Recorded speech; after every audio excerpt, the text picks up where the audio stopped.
કે તમારે ફલાણી ડેરી આલો, બેંકમાં નોકરી લો, ડેરીમાં નોકરી, કેટલો લીધા. અને જે વચ્ચે જોમીન હતા ને એ આ વખતે વિસ્તારમાં આવતા નથી. પેલા રાધનપુરમાં લાલચો આલી હતી, પછી વાવમાં આલી. દરેક જગ્યાએ એક એક વખત છેતરી જાય. પેલા રાધનપુરમાં છેતર્યા, પછી વાવમાં છેતર્યા, હવે થરાદમાં છેતર્યા. હવે દિયોદર ને ધોળેરાનો માધવભાઈ વારો છે એટલે ચેતવું તો ચેતી જજો, કેમ કે આના ત્યાં આબાના છે બાજુ.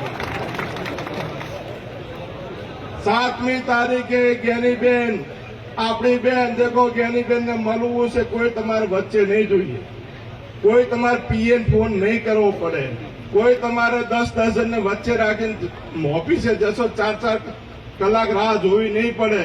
જ્ઞાનીબેન ને મળવું છે તમારે ગાંધીનગર કે દિલ્હી નહીં જવું પડે. અમે હું ચૂંટણી કહેતો મને વોટ આલશો તો સસ્તું ભાડું સિદ્ધપુરની યાત્રા છે, અમે આલશો તો ગાંધીનગરના ધક્કા છે કહેતો પણ મોન્યા નહીં લોકો.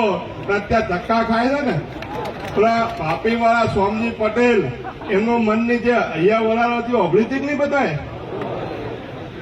એટલે મહેરબાની કરજો, આપણે બધા કાઠા થવાનું છે. રાજસ્થાનમાં કહે બધા લોઠા ને એકદમ લોઠા આ વખતે રહેવાનું છે. અને જ્ઞાનીબેન દરેક સમાજની બેન છે. આ કઈ 550 કે 100 રૂપિયાથી કોઈ લોકસભાની ચૂંટણી લડાતી નથી, પણ એક આપણી લોક ભાગીદારી છે કે આપે ચૂંટણી લડાઈ રહ્યા છે. ને આ પહેલી ચૂંટણી એવી છે કે કોઈ પણ સમાજનો હોય, કોઈ પણ ગામનો પ્રસંગ હોય, જ્ઞાનીબેનને ક્યાંય ખીચામાં હાથ રાખવો નથી પડતો. સર્વ સમાજ લોકો આ ખર્ચો ઉપાડે છે. આજે પણ હું દલિત સમાજના આગેવાનોને ખૂબ ખૂબ અભિનંદન આપું. મંડપે બોધ્યા, નહોરું કર્યું, પાણીએ પાયું, ચાએ પાયું, સાઉને લાવ્યું, ક્યાંય જ્ઞાનીબેનને પૂછવું નથી, બધું જાતે કર્યું છે. એના માટે લાખ લાખ અભિનંદન તમને જાઓ.